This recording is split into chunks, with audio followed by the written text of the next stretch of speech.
Hey, what's up, guys? Sean here with the Hound. Hope everyone's having a great day. I wanted to share on a huge win by one of my viewers. We'll just call him E to kind of keep things a little bit discreet for him. But he had submitted to me an image of a coin that he had found and graded a 1979 D Susan B. Anthony dollar. All right, and this thing is amazing. He ended up just going through some dollar coins and ended up finding this gem. And I tell you what, guys, I haven't found another one quite like it. It's a clash die error, and it's shown on both sides of the coin. The very few that I've been able to find, either in auction archives or currently on eBay, they're all single-sided die clashes, and they're all raw. All right, so this one right here is a truly magnificent find. I think, as far as value goes, it's kind of gauge something when it's the finest known. And like I had mentioned, it is graded by PCGS. So I wanted to take some time to kind of evaluate the coin, show you guys some data about other coins like it, so that way you can get a little bit of understanding of how much value-wise we're looking at here. This thing is actually probably more value than we realize because there's just not enough data online to kind of extrapolate a sensible amount of appraisal value on something like this. But yeah, pretty nice. So here is the coin, both the obverse and reverse image.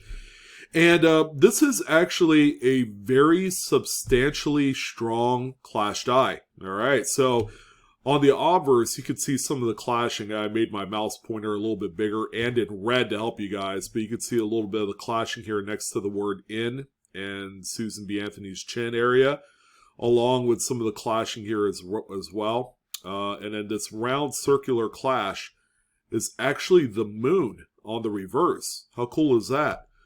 These three little tick marks right here are just, they're contact marks from another coin.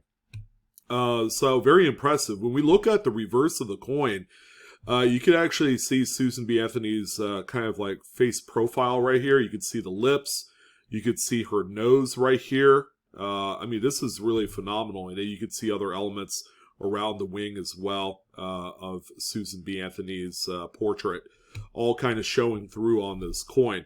And so far, it is the only double-sided clash that I've been able to find on a Susan B. Anthony. We haven't seen anything else on any of the other dates, albeit it's a very short-lived series. It went from 79 to 81, then it stopped for a number of years, and then came back in 1999 for one last go-around as kind of a bridge to enter in the new manganese alloy Sacagawea dollar. So that's kind of a little bit of history lesson on how we got this coin right here back 18 years later in 1999. Kind of a crazy story, a little bit uneventful because that Susan B. Anthony that was made in 99, they're just a coin, right? You would see those come out of soda machines most of the time, and that's kind of like their usefulness in commerce. So as far as the grade goes, check this thing out. This is the actual coin that E had sent to PCGS, okay? But he wanted to get the error attribution on there, but he did not pay for it. So the good news is the coin is in a holder, Mid-State 66. He is actually going to go to the Central States Numismatic Show. PCGS and NGC will be on hand. He's actually going to do a walk-up delivery of this coin since he's already a member.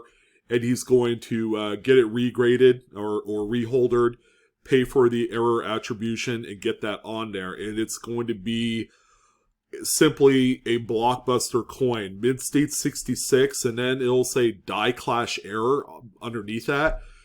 Wow, that is a monstrous find, and again, we haven't seen anything else quite like it. I think the last kind of anything remotely close to this was a Eisenhower die clash. And I believe that was only one-sided. It's a PCGS Mid-State 64, and that one ended up selling on, I think, Heritage Auctions back in 2020 for like $312.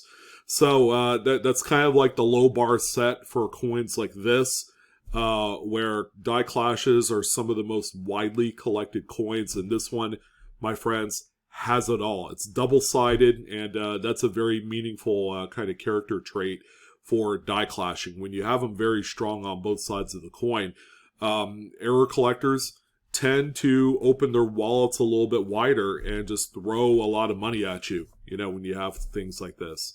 So what I also did was, check out the population reports of the coin across all grades. So here's the 1979D Susan B. Anthony. We're, of course, on PCGS.com. All of this information is public, so you could go check it out under Pop Report. But if you look all the way across, you have coins starting at Mid-State 61. The high water mark, or the most common grade of the coin, believe it or not, is a Mid-State 66. And then when you get beyond that, the actual population of the higher grade stuff drops pretty significantly. So in 66 plus, there's 11. In 67, there's 209. There's one in 67 plus, and then finally there's 3 lone coins graded at 68, which is the top grade for 79. That was an S. I take that back. There's only one graded in 68 on a Denver. All right, it's 129 at 67. There are no plus graded coins, and then 66 plus, there's 4 of those. So quite a scarce coin beyond 66, but even 66, considering that this one is a mid-error, makes it the finest known example of that error at the highest grade for a 79D Susan B. Anthony. I haven't found anything going back 20 years through just public auction archives. Nothing came up even remotely close to compare to E's specimen, which means a good thing. All right, that's actually really good news. If somewhere down the line he's ready to sell this coin, he made it known to me, that he wasn't completely sure what he was going to do with it. We didn't really go into the conversation of selling this thing, but if he did, he's going to realize quite a healthy amount of money for that coin. So here's a few of the coins that I did come across. I actually went into the coin section of eBay, typed in Susan Anthony Die Clash, and there were a few coins that came up, but look how expensive these are. Ungraded, $229. This one says Obverse and Reverse Die Clash, and I actually clicked into this one, and I really didn't see reverse die clashing. And it's very light if there is any, but yeah, I see a little bit right there next to the moon. Shoot, what's going on here? All right, well, that was crazy.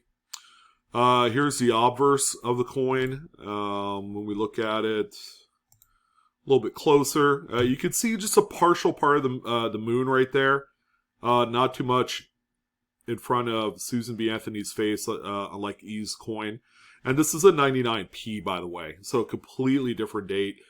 It's a Philadelphia, which are more commonly, which is the mint facility that usually cranks out more die clashes. Usually the Denver Mint doesn't have those kind of quality control issues. But you can see here, this is a nice coin, but it's ungraded. You're going to have to spend $230 to buy the coin and then send it off to grading. And then you have to pay that error attribution fee, which you could probably get away with using the lower tier price or option through PCGS. I think it's like $30 for that one. I think, but the cap dollar value of the coin is like $499. So if it's going to be more than that, you're going to have to pay the $60 to submit it for error attribution. All right, so that's that one there. Let's see, there was also this other one here, 79p Susan B. Obverse and Reverse Die Clash, actually from the same seller on this one. let's see here. So when we look at this one has very little of the die clash. It's very weak on this here, right under the hair bun area. You can barely see any sort of moon on the clashing there. And then very little clashing. You can see it under the moon.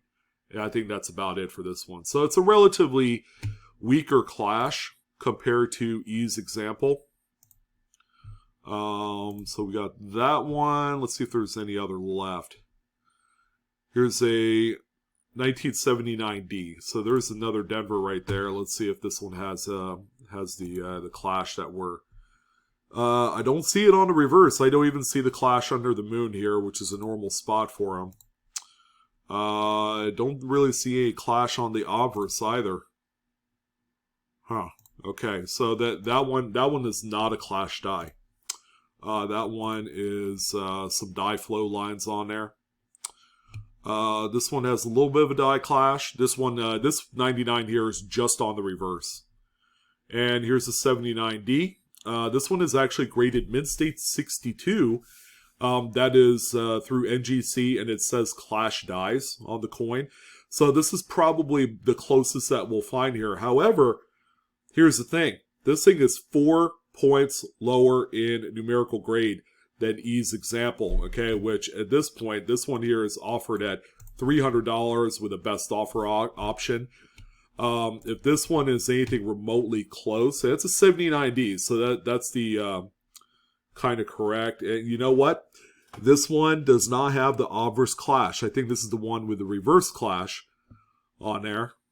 Yeah, it's got a little bit of the reverse clash. You see E pluribus unum, that curved line there. You could see the nose and lips of Susan B. Anthony. So yeah, this is just a reverse clash type of this one, and we're at $300. So with all things considering, once E gets his example reholdered with clash dies, and it's still a mid-state 66, I see no reason in seeing that coin not being about $1,000. Okay, easy. So again, it's a prime specimen. It's double-sided. It's extremely strong. Yeah, that's a phenomenal find right there. And the fact that it came back at 66 is just, it's bonkers to me. There is nothing wrong there with that. So there's only one recorded sale within the last 90 days of any Susan B. Anthony with a clash die. We have a 1980 here, so that's sold for $35. This coin looks like it's pretty well circulated, and you'll see here in a moment what I mean. But you could see the nose and the lips of Susan B. clashed on there. You could see the clashing on the moon, and back of neck area, right above the eagle's head. So this one's quite strong on the obverse, but check out this one here. You can see a little bit of the clash of the moon. It's not as complete as E's example, but look how beat up this one is.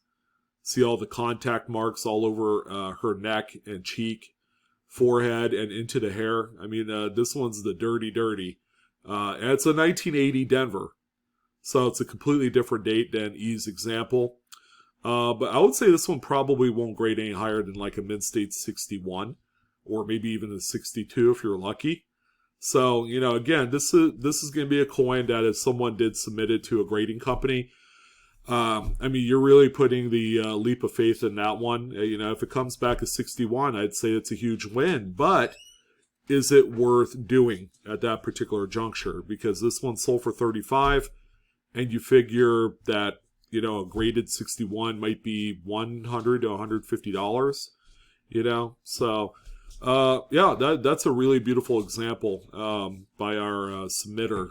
And I wanted to take some time to discuss it, you know, show you guys a little bit some of the tools that I come to my conclusion as far as appraised value on the coin. You know, it's a very... it's the type of coin that you'll find going through rolls of dollars and not really think twice about it. You know, because I'm not saying we take for granted these type of finds as being just kind of like a minor mint error. But if it's strong enough, that's a completely different story. Now we have something that cooks, and there's a very dedicated error collector segment to the hobby that loves these type of coins and will go out of their way to pursue the finest graded examples, and that's exactly what this Mid-State 66 version is. So thank you again, E, for submitting that coin. I appreciate it, sir. Beautiful find, and congratulations. But that's going to go ahead and wrap it up for this one. Again, go out there, do a little hunting, and find your piece of treasure like E did. And, I'd probably highlight you in your own unique video like this one. So that's going to go ahead and do it. Thank you guys again for all your views and support. Love you guys. And you guys take care and have a good one.